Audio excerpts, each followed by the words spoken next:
Yangbi Puna Mapu Sharatchandra Sharma Impact News ki Manung Taramnok Sari. Ngasi Impact News da Kanagata topic say Maruin Amnesty International India ki Global Brave campaign nama Manipur da already 11th of this month ki series campaign ni 11th ki launch to bhogre 13 da supang thoi makata na supang thorakani masi matang sita Maruina Amnesty International India na Global Brave campaign se karigi pang thoi bano mathang da amuk handaki 2007 ki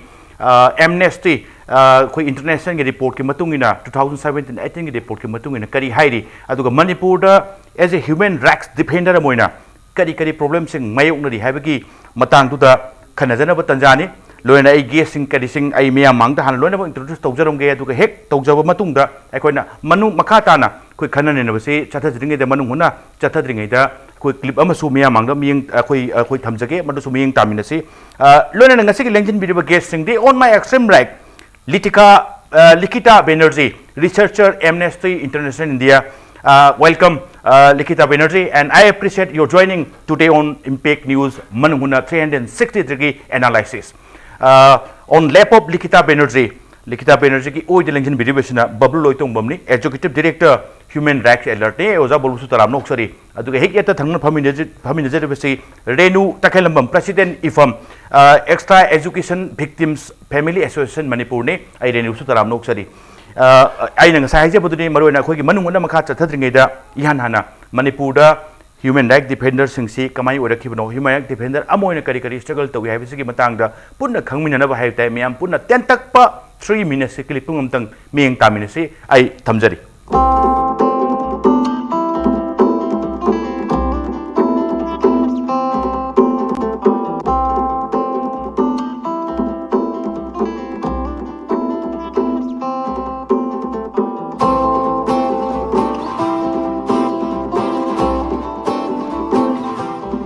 April ki tang tarit kisi sida makoi sipai sing se hoi de sangi eba ko sipai ya mi hoi gari ma po tara mu la eba da gari ma po lama direct ai si yum sida na thawjil eba thongan sida le horaga ai si hai di crime branch ta satna ngai numi se ai document sing ji yam kan thijal leba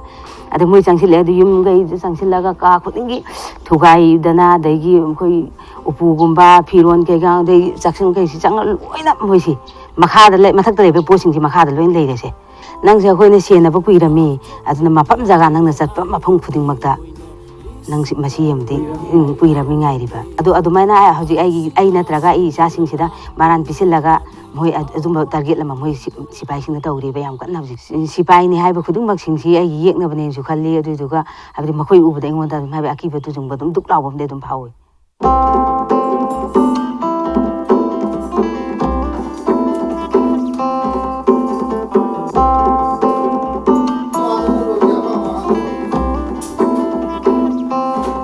aduna ja khoi gi hauji je nongoi je kapsing gi bedegi ko adum akhoi mung je dum haidi chaida kaida mi bukta mi chaida sappo ko bo akhoi dum khidang kano to bo singna bagi mo amda dum ida ki ba ma phauna re dum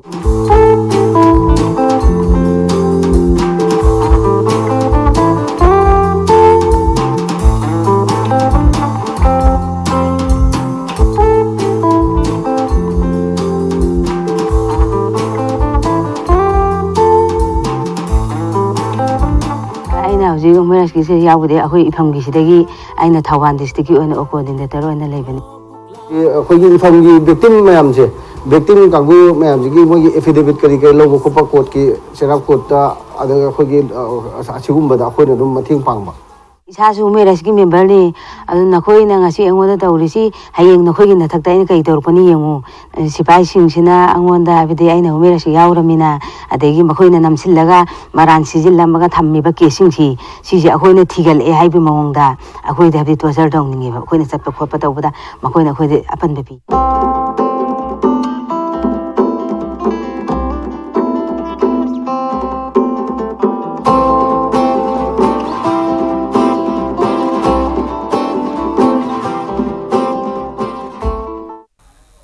Yeah, welcome back again to Impact News Manung. Likhita, first of all, just I may begin asking you that what is the your idea behind this? You are also being a part of this campaign, being a researcher of Amnesty International India, and this Amnesty International India global Brave campaign. what is the idea behind it, and what is the objective, and what kind of message you want to give to the people of Manipur, particularly as you are coming to Manipur, as launch this campaign already launched from 11th of this month. 13 also you have this another campaign was there, and you are having a series of campaign also. So what is the idea behind it? So essentially, global campaign of BRAVE is looking at providing a safe and enabling environment for human rights defenders across the world. And as part of Amnesty International's global efforts, the India branch of BRAVE, one of the key campaigns of that is looking at the threats faced by activists from EEVFAM in their quest for justice. So you know that from the clip that a lot of people related to the case who have been instrumental in bringing the case to the Supreme Court have been facing harassment, intimidation, threats, Salima and Okram being just one of them. Few of them. So the Global BRAVE campaign looks at essentially ensuring that people in Manipur are able to function in a safe and enabling environment, and we hope that the authorities publicly declare that they're able to do their work. That's the idea behind the campaign. Okay, thank you. Oja Bulumaruna and the global BRAVE campaign ni batang se taseng namasi overall global gi oina record yeng bakanda human rights defenders sing na mayuk na riba problems sing se punna khangmina bagi tanjam su lakpura natraga particularly Manipur context yeng bakanda so far is threatened intimidation kari kari gi yeng bakanda masigi matang swai area se kem serious in lobi aduga handaki maruina Amnesty International India global BRAVE campaign se swai gi haidi Manipur da human rights defenders sing na mayuk na riba problems sing se through this campaign kharadi mayam khangkani aduga handarakani na khanbibra kamai ui yam chumi ja sir human rights ki always is the yamna magi inherent problem khar lei haidi sarkar sing sina magi legitimacy am phangna bai damakta miyam da right pini esidi haibada di yam nungai ba adu taseng na right si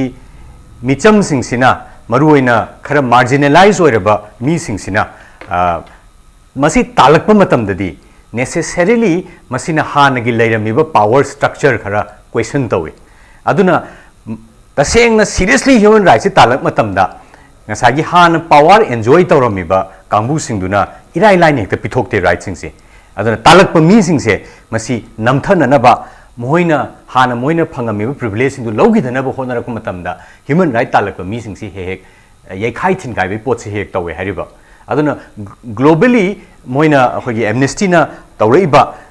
BRAVE campaign sisu adumakpu miyoi bagi sabheta da sumsum hongakpa sesta maruina naihatpiraba kanglup singdagi chongthuaga icham chamba micham singsina aikhogi adhikar sini haidana phongna nganga akanda mapung phana nganga akanda mado ngasagi sarkar gi maton da leiriba decision lauriba miya mamangda akhoidi miyoi gi hak kanniena hairiba mi singdu da pochi yohol akanda change ji porakadorim neba aduna Manipur gi context su Manipur da sukkuina mi hatna leirambase ifam gi kaishu leitaba lukhrabi mayam ama laira khraba mi mayam sina pulap punchalaga lisingam chamga gi case Supreme Court yaur akanda Supreme Court na masidi Bharat ke संविधान na yadena right to life habise manghan me yadena aduna hana halami ba mayam se masigi mathakta CBI investigation tau hedana torok matam da CBI investigation ta senga torok matam da di ngasi dagi chahi 10 gi mamangda ngasina kana hatsige hayeng na kana hatsige na wakhan thadaraga warep laurammi ba mising amadi chattana haluri mising se hujik ta sengna haibada they feel jittery hujik moi ahinga tumna leibe yaraktreba aduna obviously masmaina chasal aiba khongjang si thugaina na ba lepna na ba aduga tongan ba kubudi sizinaraga ngasi ifamgi chenjari ba chongjari ba ichai naw mayam mai chilipa mayam si masi da sum khuro thang ba horakpa kihan khagan ba horakpa aduna tanjas da chap chare aduna Amnesty International na su malem gi oina BRAVE campaign chatharak pasiga ifam gi ngasi tapna phong na dinataba tumin naron da kihan khangan ba sum torak pase mase akhoina BRAVE campaign gi through da mase mayam mamang da puthorakpa chumna da Manipur gi miyam da natana ngasi Amnesty International na phajana akhogi webcast tawbidana moigi huji show tawbiriba clipsing amadi masi campaign se phajana globally masak khanghalak pa haidare aduna masi gaktani ta sengna hairagadi achumbaga ranbaga apikpa asonbaga akanbaga thengaina bada ꯑꯩꯈꯣꯏꯒꯤ ꯄꯥꯝꯕꯩ ꯍꯥꯏꯔꯒꯗꯤ ꯑꯗꯨꯛꯀꯤ ꯃꯇꯤꯛ ꯃꯌꯦꯛ ꯁꯦꯡꯅ ꯑꯆꯨꯝꯕꯁꯦ ꯃꯤꯌꯥꯝ ꯍꯨꯞꯅ ꯈꯪꯃꯤꯟꯅꯕ ꯃꯅꯤꯄꯨꯔ ꯃꯤꯌꯥꯝ ꯈꯛꯇ ꯅꯠꯇꯅ ꯄ꯭ꯔꯤꯊꯤꯕꯤꯒꯤ ꯃꯤꯌꯥꯝ ꯍꯨꯞꯅ ꯈꯪꯃꯤꯟꯅꯕ ꯍꯥꯏꯕꯁꯤꯗ ꯉꯁꯤ ꯑꯦꯝꯅꯦꯁꯇꯤ ꯏꯟꯇꯔꯅꯦꯁꯅꯦꯜꯒꯤ ꯑꯩꯈꯣꯏꯒꯤ ꯕ꯭ꯔꯦꯐ ꯀꯦꯝꯄꯦꯟꯁꯤꯅ ꯑꯆꯧꯕ ꯃꯇꯦꯡ ꯑꯃ ꯄꯥꯡꯕꯤ ꯍꯥꯏꯇꯥꯔꯦ ꯑꯗꯨꯅ ꯉꯁꯤ ꯐꯥꯎꯕꯗ ꯑꯩꯈꯣꯏ ꯆꯥꯎꯔꯥꯛꯅ ꯃꯐꯝ 5ꯗ ꯇꯧꯖꯈ꯭ꯔꯦ ꯅꯍꯥꯟ ꯇꯥꯔꯤꯛ 11ꯗ ꯄꯨꯊꯤꯕ ꯀꯝꯃ꯭ꯌꯨꯅꯤꯇꯤ ꯍꯣꯜꯗ ꯇꯧꯖꯈ꯭ꯔꯦ ꯑꯗꯨꯒꯤ ꯃꯇꯨꯡꯗ ꯑꯩꯈꯣꯏ ꯀꯨꯝꯕꯤꯗ ꯆꯠꯇꯅ ꯇꯧꯖꯈ꯭ꯔꯦ ꯑꯗꯨꯒꯤ ꯃꯇꯨꯡꯗ ꯑꯩꯈꯣꯏ ꯀꯩꯅꯣꯗ ꯀꯋꯥꯗ ꯇꯧꯖꯈ꯭ꯔꯦ ꯑꯗꯨꯒ ꯑꯩꯈꯣꯏ ꯃꯣꯏꯖꯤꯡꯗ ꯍꯧꯖꯤꯛꯀꯤ ꯁꯥꯂꯤꯃꯥ ꯍꯣꯏꯒꯤ ꯂꯩꯀꯥꯏꯗ ꯑꯩꯈꯣꯏ ꯆꯠꯇꯅ ꯄꯕ꯭ꯂꯤꯛ ꯃꯤꯇꯤꯡ ꯇꯧꯖꯔꯨꯔꯦ ꯑꯗꯨꯒ ꯉꯔꯥꯡ ꯑꯍꯤꯡꯁꯤ ꯑꯩꯈꯣꯏ ꯑꯃꯨꯛ ꯊꯥꯡꯃꯩꯕꯟꯗ ꯃꯩꯔꯥꯒꯤ ꯊꯧꯒꯜ ꯑꯃ ꯇꯧꯔꯒ ꯃꯌꯥꯝ ꯄꯨꯟꯅ ꯈꯪꯃꯤꯟꯅꯕ ꯑꯃꯗꯤ ꯑꯆꯨꯝꯕꯒꯤꯗꯃꯛꯇ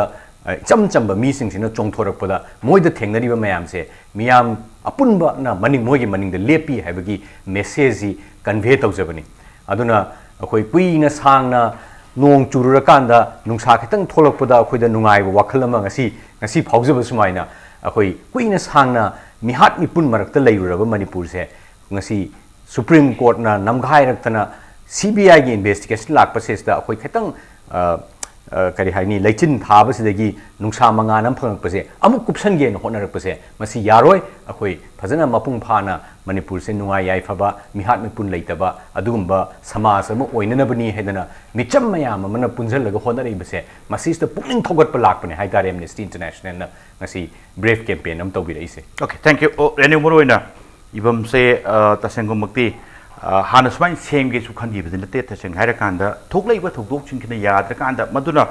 compel Torpa, Habita, Maduna, Safum Pirak, Semana, Oirakiba, Adagi Tangarakol Sangsina, Adugosity 1,528 cases, Supreme Court Kaida, pay encounter case in Lankalakpa, Swipe Hogon Tangar, Pustagalum Laser, Mark Hanasudum, Hanum Mangstum.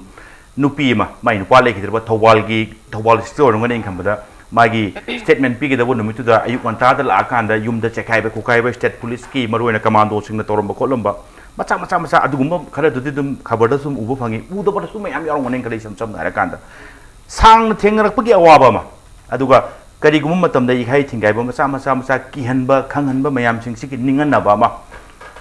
Handaki Laiba in the Amnesty International India Global Brave campaign china mangur wa thongna khara ojablu chu takpiri karigumba kharadi haidi atia si koigi kaitare sengdorok pai ta morum da sengdorok pa duga numit ki mangan kharadi soi urane na khanbagi wakhal lol ma phawu dumaina mangur wa thongna sing hanjane na khanbi prasane through this global brave campaign aina thagasaning maje koigi Amnesty International bu yam thagalle habadi pikraba Manipur sidagi smaina human right defender gi matang da akhoi issue kaya ma thengnari kaina khangbiba aduga ifambu sakhang birapase asigi da makta ju aina yam nungai aduga achouba international organization amana asu makhoi gi ifam hai ju Manipur gi any Manipuri issue gi khudi makta sidai sida consulate khoi gi human right defender hairagadi akhoi hoi moina for koina oina tawbiri budi ifam do ina focus budi tawbire adu bu sidai sida koina yamna pak sana concern badi ima mera pai bising aduga Manipur da leiri ba any human right defender masidai journalist su yaugani ko any akoina right ki thabak tawri ba any rights issue human right amo mi amo ina pokba matam da akoi any rights ta sigi oina akoi oina globally tawba sida Manipur sidai akoi ifam na lamjinga ga tawe moiga khusam naraga tawi haibe wani sidi already koi di general awareness amane ba sidai sida bining ise aduna masi ekoi da thongna yamna happy haukiba akoi gi ifam gi mari leina ba akoi gi casing ga mai leina ba hai tare maroina akoi hojik akoi gi kakiba clip tu da su uri ba singdu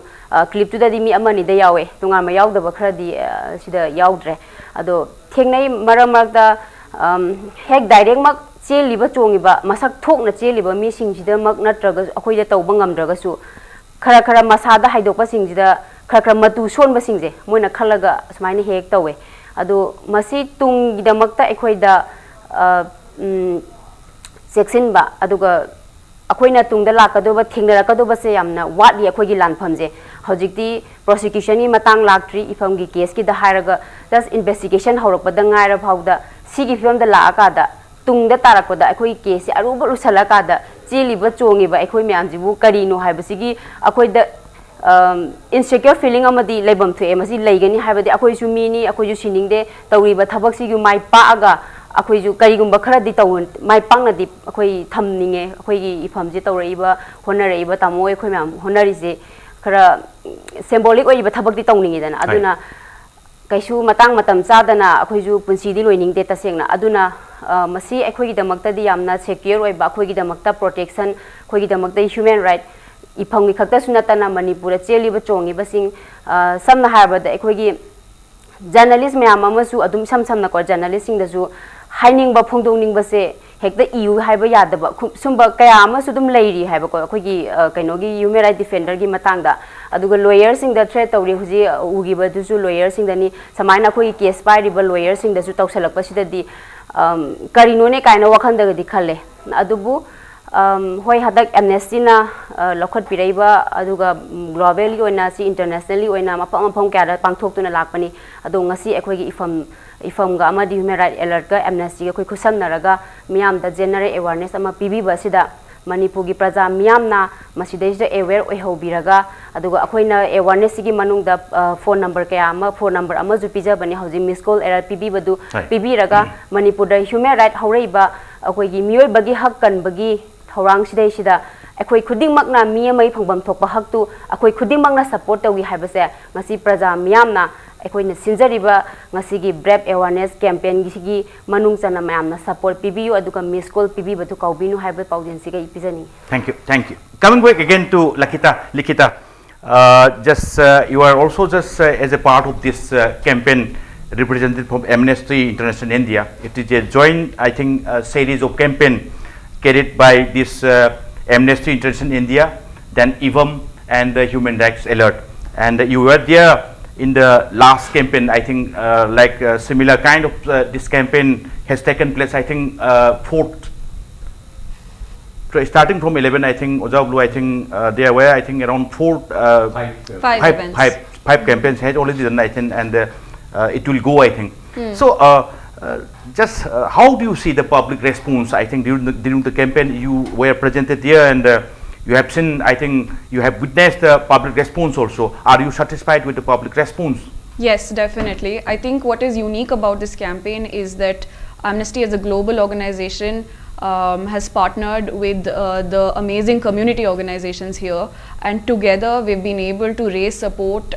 at two levels, both at the community and at the global level, which is what makes this very interesting and very successful. So far we've had more than 1,000 people register their support, but more importantly we've been going to different districts and talking about the threats that human rights defenders have been facing. So that awareness raising process has people have come out in support for the campaign very openly. So for instance, on 11th we went to Imphal East, and then so on and so forth for different days. And yesterday, in fact, we had a Myra rally, and they came out in support of the Brave campaign. So I think the response has been good. The momentum is going, but we hope to achieve more. Okay, thank you. Babloo, maroina hujik lai se men swai Manipur ki context jengkan Amnesty International India ki leire aduga ibam gi yauri alert human rights alert ki yauri oja maroina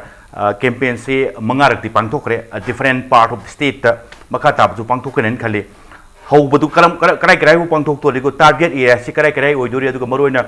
target maroina particular target se maroina men karai da toinu suni sam na kan the public ki kenora natragana NGO sing civil society organization oibidori bra natragana so far as state actor hire kanda mohoi sing dadi kari mai mit pang bhai ta kitang khangbiu haibi mong sing gi target se kamai thambi dorige mani sir akhoi gi huji huji pangthok chari si akhoina jaga choose to jari si ngasai gi harassment and intimidation phangiba human rights defender hai tare human rights ki dam da chongthok charu boda moi da aki akhang phanghalakpa mafam du da ni haijariba aduna akhoina Bisenpur da अखोगी human rights alert की यामकना थबक चेंबीबा रंजिता सादोपम मागी मयुमदसु सिबाई ma'am पुंग अमता अहिंग पुंग अमता अबदा लागा no इमुंग से लालोबम लेरेना rate चथबगी ममुंग मोपादा किहनम खंगनबा तसेंगना लेते एदो फजन मपुंग फाना तागा नोइना theory मी दे अखोय युमदा नते अतोपा मफम अमदनेना तागासु अदुदि थीदबा अदुम हनग्रबा अदुना पोतो तसेंगना तसेंगना लालोब थीब लाइब्रा नतग लालोब थीबगी नमादा human rights की चेल चोंगे मीहिंजी किहनब लाइब्रा हाबे वाफमदनी अदुना कुंबीदन हाना खोय चथजै याम नुंगाइरिदि Huziki Likhita so habi bedu maina sigi potse level ani the neba. Masina so hamani nanga Amnesty International na statement ama thokpa khabar da karida koi statement pi thoksa diam tawre. Ground la aga grassroots level la changsel laga sumaina mayam ga punjin ba haise sina hamani haijariba. Ana Chinese proverb am laye kill one and threaten 1,000 naina. Akhoi huzik tawjariba campaign sigi opposite ne. Protect one and secure 1,000 heavy idea to neighbor. Aduna akhoi ngasagi harassment phangaba human right activists se mase akhoi na hero on thok chaba neighbor. Moina ngasi risk lobodagi moina ngasi chongthoga achumbagi damta lepadagi ngasi Manipur da chahi hogiba chahi manga taruk se mi siba mi hat pase handagri ne habase masi mayam da convey to neighbor. Siba ki dana monga harga ifam na chongthok tana case thengai na biramdragadi ngasi su nungti gi mi ama ni tabai film na taragadi chahi manga chaisa akoina 2009 da mi chamri rom document tawje ana chahi manga taruk sida di mi lising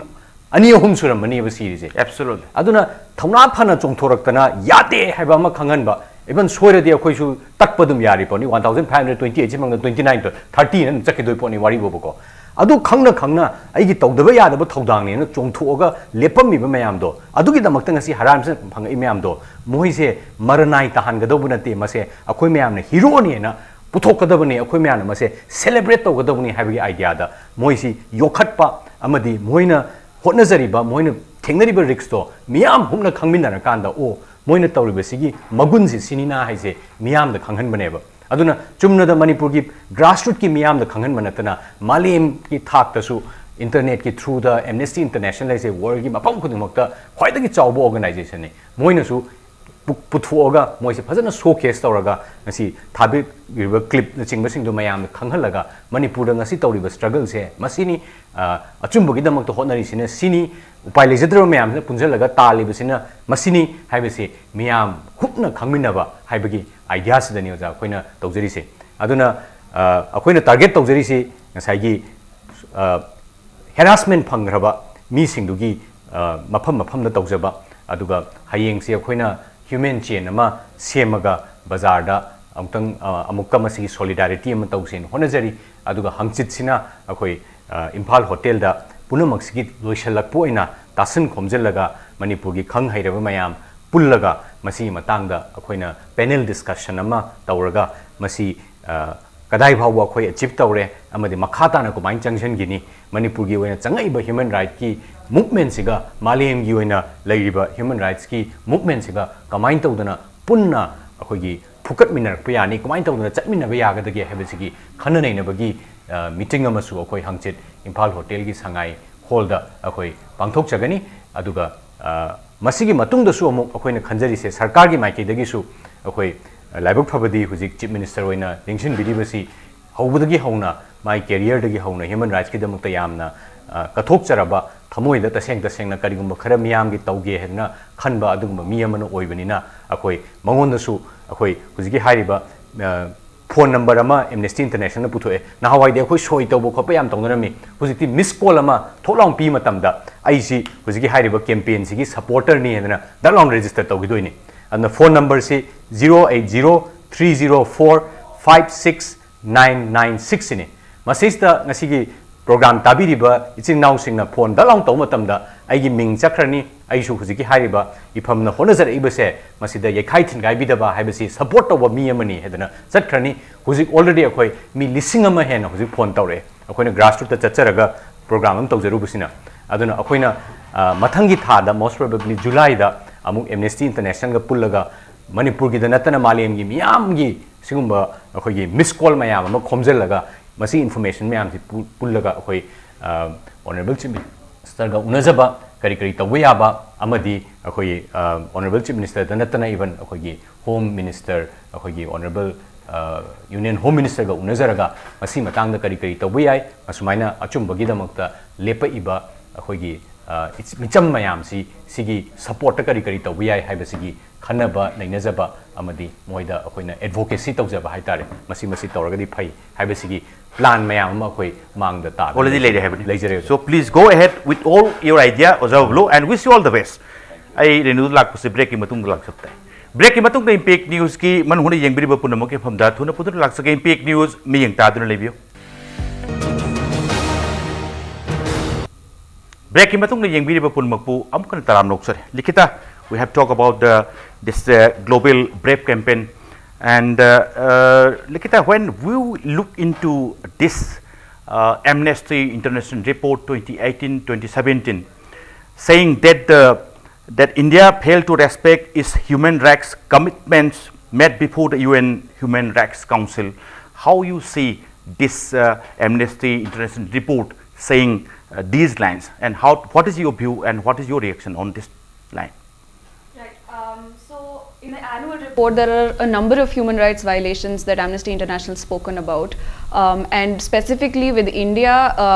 the report is talking about rising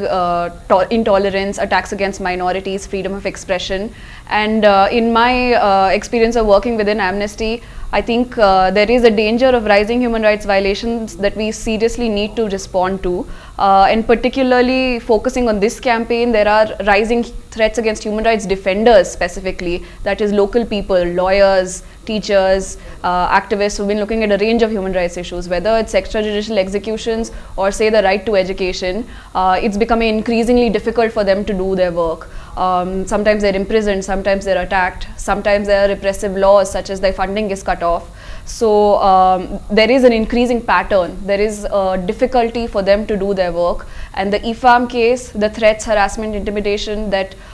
human rights defenders in Manipur are facing because of their contribution to the ongoing Supreme Court case and the CBI investigations, is sort of emblematic of the larger threats and intimidation that human rights defenders, not only in India but worldwide, are facing. I see. Renu, sorry, break ki matung say isan na lang wadab niya dubo. Som da hangning ngi na number on Amnesty International gi hanta ki 2017-2018 ki report si yang kon na India na UN Human Rights Council mang da tham ki ba ngak kanen tham ki ba dugumba wa phom sing ngak ti haibi wa phom si sta khara hai na ina impcs pi ru hai tai Renu law kan da maroi na mamang sahi sing da sahi manga gi tara gi mamang da Manipur da se like aphas phai kari ki campaign or so adugo human rights violation kari campaign or so kamna bada misam sing sokpa si bagi matang or so daily khang de aduga people ki protesting kaising voice sing yam taba phangami hai tai marom tharate aduga Manipur da Renu na sum as a defender mon kuina sang thengna rakpani na aphas pha gi lokthu na kana demand torumba Sharmila du su magi leramba kano sing do struggle sing kano chara hanwe kari ki khongjang do thadokre sina chapter ma orakanda Manipur da hujik hawrubu kanda human rights kari gi matang da swai se koi thok to ba de swai se lehuk dragadi human rights violation ma khatan chathara kani khoni kaina changat ba campaign sing hujik su part of the global campaign global brave campaign gi uriba haitai khena ba kamai ubige hujik su tum mi sing se haunaru buda adum wari chabagi tanja adu kitang punmina se haibi tanja adum phangmina ba yabra natragana matam yam sile thabak sangi sangti haibagi mayok na ba thengabra it's a whole public response koin aphas pai kari gi su matang su yam puina thengal amina kamai thengna bigis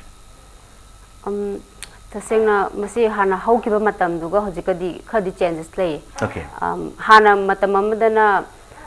aspa gi ka haraga adum student myam thoga aspa protest tauba gumba di rally gumba chatpa ada ima iben myangi ho sumba se yamna kaino torom basi mi singjigi thawai yauna torom ba poto hojik se yamna handhagare sigi pot se aina dum khanjabada o jabada aduga hojik ki oina di akhoi gi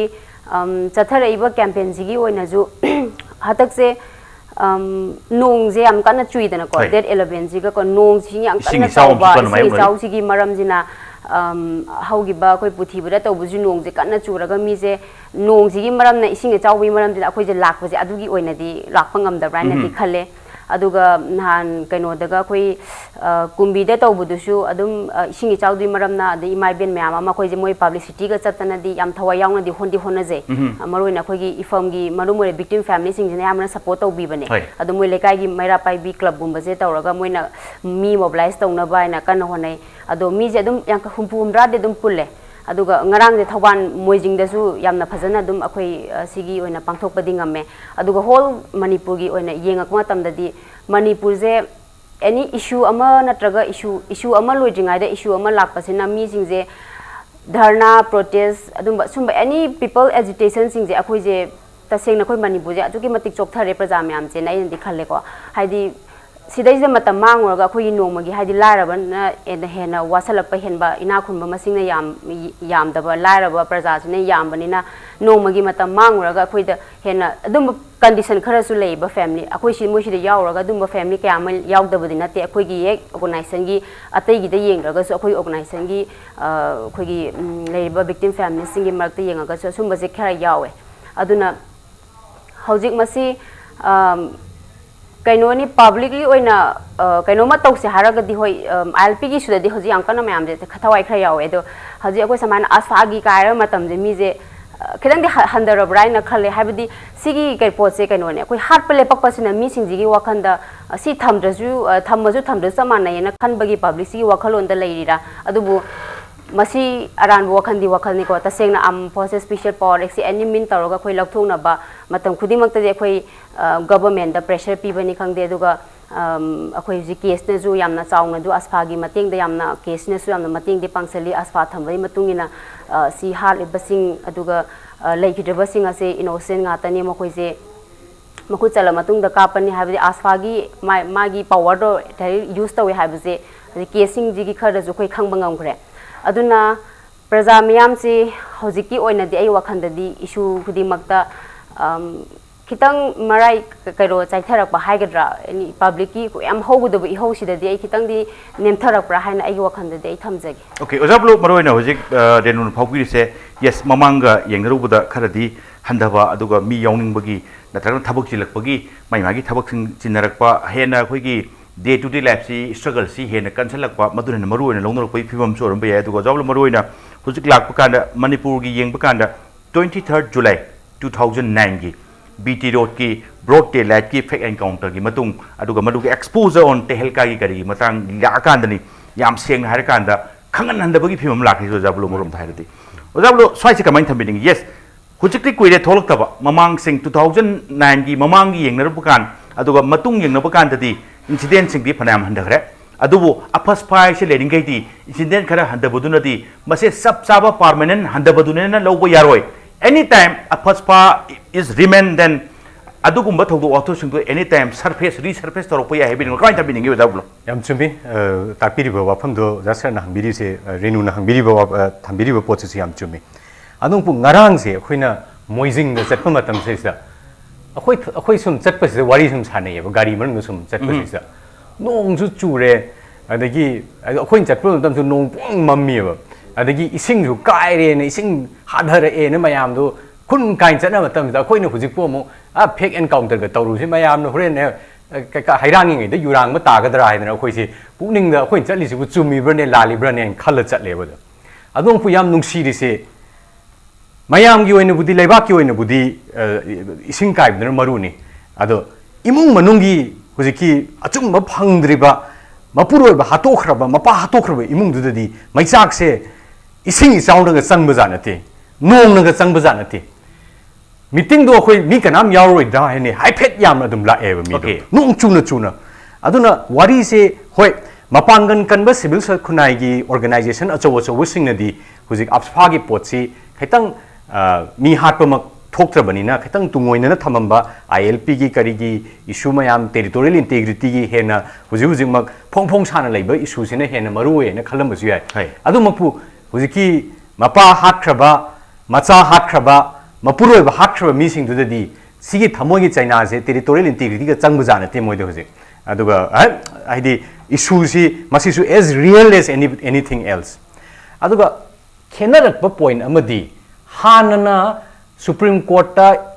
ifam na potsi pukhatringai da Supreme Court ki judgment tholktringai da leirammi ba poti apspa leirabani na mi je hekta chingna ba da hat pa yai hatlaga mogi mathakta sibai jing mathakta kaimta tawba yade hebasina common belief amoina operate tawrame ba sibai su operate tawrami praja su operate tawrami aduna adugi asaw baduna phujalakpane ba yam nungai ri de Supreme Court ki 2016 gi ifam gi case da hairi se Supreme Court na hairi se apspa leigera leiroira mitsam ama praja ama lamsigi nagarik ama excessive use of force fake encounter da pharaga hatkraba natraga season abham thokpa shakti dagi hena season raga hatkraba नत्रगा ए अखोई मी हाले मोशु हाट लोइदना हालक पतारगदी हाइरिबा मी हाटपसदे involve तौरिबा police ओइगेरा army ओइगेरा मोइगी मथक्ता लमसिगी लैरिबा मी अमा हाटपदा लौखटफम थोकपा आइन योइबा पोतसिंगदो चप चाना लौखटकदौनी हाइबा judgement सिनेबा थोलैसे अदुगी मखादनी हुजिक CBI ना लागा मयाम थिगलैसे मालोमगी सही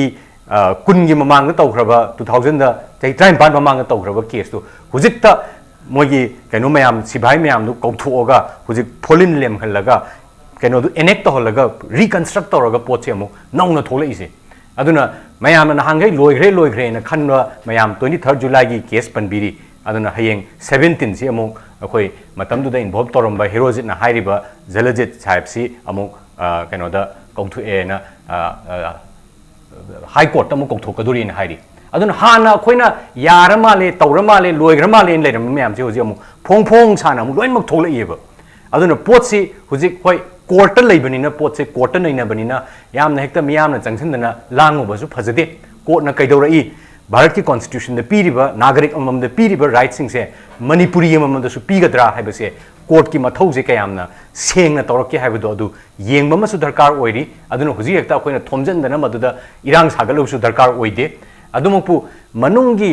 पेंदबा ngसाइगी अखोइगी नैहत्पिगिबा हातोकपिगिबा मयामसिगी अवाबसिदी आइगी मोतदी खोइ हुजिक खैतंग डोरमेन ओइ हाइबदी याइ अदुमकु वोल्केनो से पूरा मुथत्खिबदी नते एनी टाइम कईगुंबा कोर्ट नमसे मफम मतम चाना एक तौरक्तरबा अदोदे अमुक असाउबसे अमुक पोखाइरकपगी पॉसिबिलिटी से याम चावा लई हाइदना ID अदुमाइना लोजै Okay, Likhita, this is the I think last round. I do have two questions. This is the last round. First question is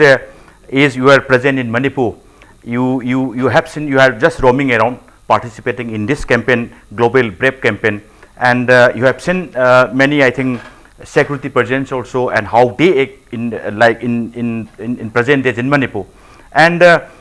you might have aware that before some years back the AFSPA Armed Forces Special Power Act has been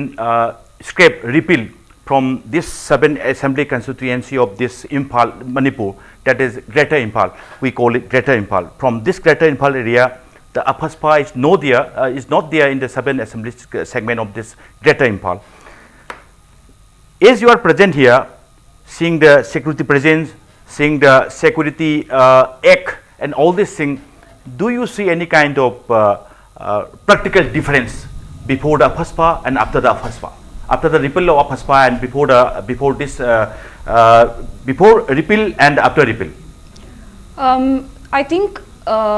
Amnesty's position on this is that AFSPA should be repealed no matter what, whether here or in other hill districts. And since I was not here before, I don't know about the difference. But I think there is also a misconception that if AFSPA is revealed, impunity will go away automatically. That is not the case. AFSPA is part of the problem and a big part of the problem, but it is part of the problem. But for instance, what about police personnel who do not directly come under AFSPA? So I think there are a number of other provisions that we need to look at legally. So for instance, section 197 of the Criminal Procedure Code looks at blocking prosecutions against public servants, and it requires prior sanctions. So these are all laws that contribute to impunity, and these should all be amended and repealed so that legal barriers and access to justice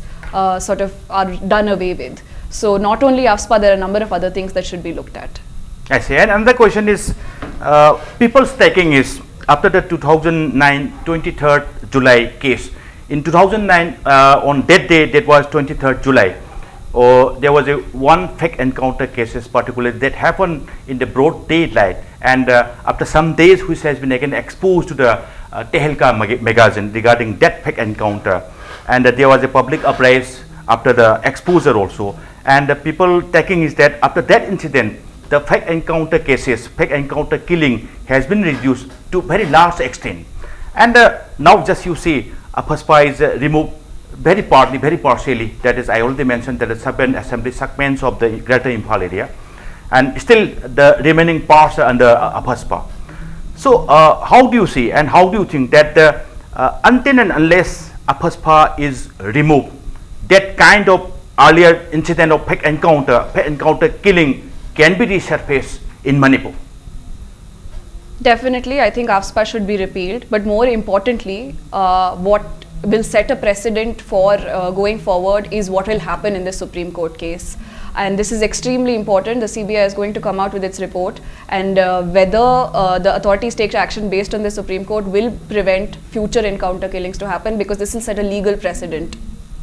I see. Thank you. Babloo Loitongbam, pay encounter cases 1,528 and already Supreme Court lay talk read CBI the get Tijalu, Aduga National Human Rights Commission Karigi, representative Yaholu, Highway Port Sudari, Husik Marona presently global BRAVE campaign ki Amnesty International India ki logi was supportive role casing Yankanda. How do you see? Kamana Ubi Hadi Pakal Iba casing say Hena Kumang Chokchan in Ubibra, Natagan Hanigis mind some CBI Namatam Jana Tabak Togdaba. Yamna tande mande thabak tawi haibagi frequently pull up tawgi cases khari lekre sigi handaki matang global campaign Amnesty International ki supportive role singi matang yekan kamai obligation future well akhoi da yamna pukning di lum me haitare Amnesty International laga laktana matho amoina sesna Manipur daga base tawdana akhoi ga khun chatminna dana sumain thabak tawmina basidi akhoi gi su ahamba experience ni Manipur gi oni hanan be experience ni haitare nahangai lai sidi report am lauraga statement am tho am chenna ki ngak tane ba aduna akhoi da phaujari si ngasi Manipur gi akhoina human rights ki struggle am tawjari se sukuina mase chumna da akhoi gakta gi nataba malem gi oiba chauba human rights ki ihou says da akhoi gi su phidama mayek sengna mayek lana akhoi gi thabire haibasimadi akhoi da phaujaba phangi ada tasengna madumaksu oire hedana lawje aduga huziki haibiriba masina Supreme Court ki amadi CBI gi potda kari lakadoi noisidi the taste of the pudding is eating edo charakan khangni ba potsi tasengna hauti je aduna Supreme Court na hairisi hana July 2017 da mana thokiba judgment da hairisi tha taruk ki manung da August September October November December bhauda loisal lo hedana CBI dis sinarakpani adung pu CBI na loisan badi lairadana case maudra rom si manung da case train thoi gha FIR pala kaim torom de makhaje aduna adudagi di mathang Supreme Court na thindarakpani FIR palu ena FIR myam palhale FIR myam duna hanagi ariba police ki FIR CD mi du matak ta pan panjalame et masinate keno tawraga palu masidi akoina hayudi ona taina bani hatliba sibai sing matak ta FIR palu ena amuk tawna dana adui matak ta amuk FIR pale adu sibai am ta maming hapamdre ade yaro edana amuk National Human Rights Commission yauna investigation tawina National Human Rights Commission amuk yawhalle adu akoina ong pau da adu National Human Rights Commission je khara into e pau ong tai adu amuk hogana kanda amuk kona kaution nei aduna CBI gi hujik pau de laiba pots de di akoi hekta unconditionally moida thajaba thamba se kitang wai putning da akoi thajaba ni thamningi CBI guy se id India gi the ultimate whatever investigating agency ne aduna moida akoi thajaba di thamningi adumakpu thoglaiba chalaiba magi machat sina akoi da pukchen lummadi kya ingam de haitare aduna Supreme Court na nahan gi mamangi hearing da 18 May da hairi se December bhau da tobungam dram nang June si bhau da di lotion ga da bane no aduna June lotion la ka dore July gi tarik ahum da mathangi hearing lei maduda CBI na taseng na charge sheet puthora ka dori ba charge sing sing na karamba quality ki charge sheet oidoino masina maram oidana taseng na akoi kaino sing se maran leiba sipai sing je pha ba dandi piba trial to wa yadoribra haibasi achoba question ne khoida leirisi hujik phawda moina tawreiba investigation says the mogi progress report se judge khakta da urli akhoina international law gi matungina leiriba international protocol extrajudicial execution gi matang da tawwa investigation da di akoi Minnesota protocol in lei adugi matungina victims sing da su transparent oigadabuni haibase akhoina Supreme Court ta thangachai aduma punga sibawda akoi progress report se udri aduna akoi comment tawwa yadri aduna hayeng 3rd July gi pot se sta masita sengna masida phajaba report ama